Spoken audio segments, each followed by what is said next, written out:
melekat dan menjadi teristimewa dalam Tuhan. Menjadi teristimewa di hati seseorang yang kita cintai dan sayangi adalah suatu kebahagiaan. Seseorang akan menjadi istimewa dan spesial dalam hidup kita adalah karena dapat memberi sesuatu yang berarti dalam hidup kita, memberi warna baru, dan kita pun tentu menjadi lebih semangat, memiliki power, dan tidak menutup kemungkinan kita semakin rindu, semakin ingin melekat untuk membuka hati, menyampaikan isi hati kita, bahkan tidak segan menceritakan rahasia terbesar sekalipun dalam hidup kita. Menjadi istimewa di hati seseorang sebagai manusia biasa sangat membanggakan hati. Apalagi teristimewa di hati seorang Bapa yang penuh kasih. Tuhan kita yang ajaib dan luar biasa. Allah, the creator of the heavens and earth.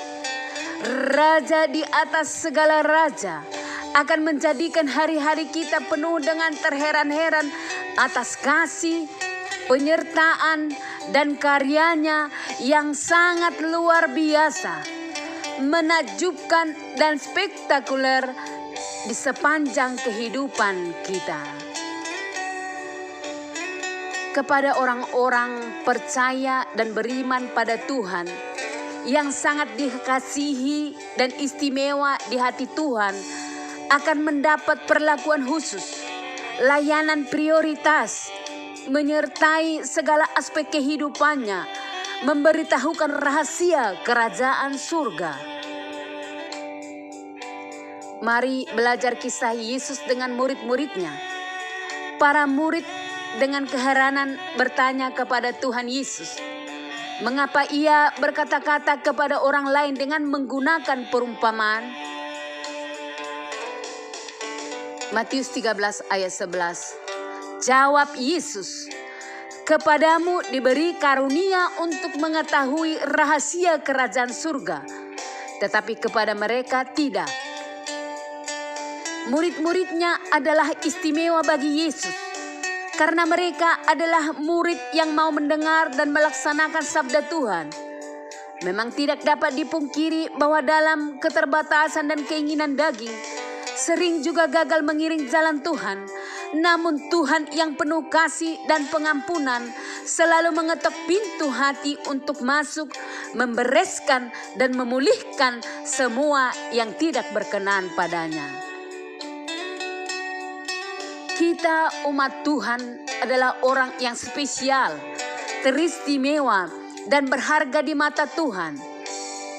Bagi setiap orang yang mau dipulihkan dan dipakai Tuhan secara luar biasa, Tuhan tidak pernah memandang latar belakang dan masa lalu saudara, tidak melihat tingkat pendidikan, kemapanan, kecerdasan, jabatan, waras, suku, bangsa, dan status sosial saudara.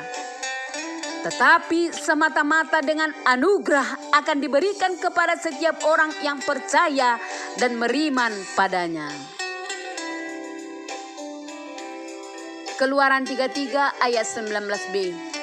Aku akan memberi kasih karunia kepada siapa yang kuberi kasih karunia, dan mengasihani siapa yang ku kasihani. Mari terus melangkah hari demi hari kepada kehidupan yang semakin berkenan di hadapan Tuhan, supaya kita menjadi orang yang istimewa di hati Tuhan seperti yang terjadi di dalam diri Daud. Kisah Para Rasul 13 ayat 22b. Tentang Daud, Allah telah menyatakan, Aku telah mendapat Daud bin Isai, seorang yang berkenan di hatiku dan yang melakukan segala kehendakku. Daud adalah orang yang berkenan di hadapan Tuhan, sekalipun dia pernah gagal menguasai dirinya sehingga jatuh dalam dosa, tetapi atas pengakuan, kesalahan, minta pengampunan dan pemulihan dari Tuhan, Daud adalah yang dikasihi dan diberkati Tuhan sampai kepada keturunannya. Hidupnya semakin menaik dan bukan menurun. Demikianlah kehidupan kita yang mau melekat, bersandar, percaya, taat dan setia pada Tuhan akan memberi sukacita dan kebahagiaan dalam hidup kita. Sekalipun kita sedang dalam menghadapi banyak masalah dan tantangan, Tuhan tidak akan membiarkan kita berjalan sendiri saja, membiarkan sampai jatuh tergeletak, tetapi tangannya yang kuat akan menopang dan memberi kita kekuatan untuk mampu berjalan terus melewati tantangan dan menjadi pemenang. Menjadi bintang bercahaya dan bersinar terang. Akan menjadi saluran berkat dan kekuatan bagi orang-orang yang membutuhkan dalam Kristus Yesus. Soli Deo Glory. Kita berdoa. Tak henti-hentinya Tuhan, kami mengucap syukur di hadapan-Mu Tuhan. Karena Engkau yang membuat hidup kami berarti, hidup kami semakin berkenan di hadapan-Mu.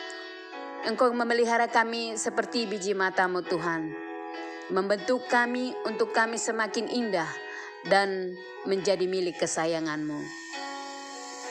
Terima kasih Tuhan buat hari demi hari hingga pada detik ini.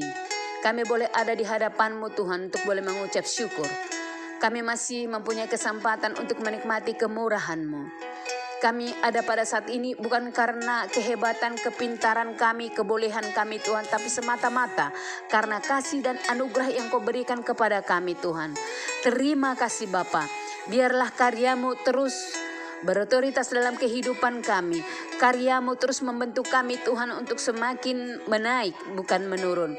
Ya Allah Bapa, inilah hati dan pikiran kami. Seutuhnya ada di dalam Engkau Tuhan. Kami mau serahkan bagi-Mu Tuhan. Tidak ada yang tersembunyi bagi-Mu Tuhan. Engkau pakai kami Tuhan, bentuk kami seturut kehendak-Mu Tuhan. Mampukan kami melewati hari-hari kami Tuhan untuk berkenan di hadapan-Mu. Jangan tinggalkan kami satu detik pun. Beri kami Roh Kudus-Mu Tuhan, supaya kami boleh melewati hari-hari kami yang penuh dengan tantangan. Ya Allah Bapa, terima kasih buat karya salib-Mu. Dan kami percaya bahwa Engkau yang mati, bangkit dan naik ke surga. Dan kami juga beroleh atas karya-Mu kami kesembuhan. Kami memperoleh berkat yang mencukupkan segala keperluan kami. Kami juga menerima penghiburan, kekuatan yang daripada-Mu, sehingga kami boleh dikuatkan, dimampukan untuk melewati masa-masa kami yang dalam kesulitan. Ya Allah Bapa, biarlah Engkau yang tetap kami puji dan kami muliakan. Beri kami pengampunan yang daripada-Mu Tuhan, supaya berkat-berkat-Mu tidak terhalang yang akan terus mengalir dan tercurah dalam kehidupan kami. Engkaulah Allah kami Tuhan. Engkaulah Raja kami, Raja di atas segala raja. Engkau Tuhan, kekuatan dan pengharapan kami. Kami mau serahkan seluruhnya, keluarga kami, rumah tangga kami, masa depan kami, anak-anak, pekerjaan dan usaha, semuanya kami serahkan bagi-Mu Tuhan, dan biarlah Engkau yang memberkati, supaya Tuhan kami boleh dalam berkemenangan, dalam sukacita dan kebahagiaan yang daripada-Mu. Kami berdoa dalam satu nama, yaitu Yesus Kristus yang hidup dan berkuasa hari ini sampai selama-lamanya. Amin.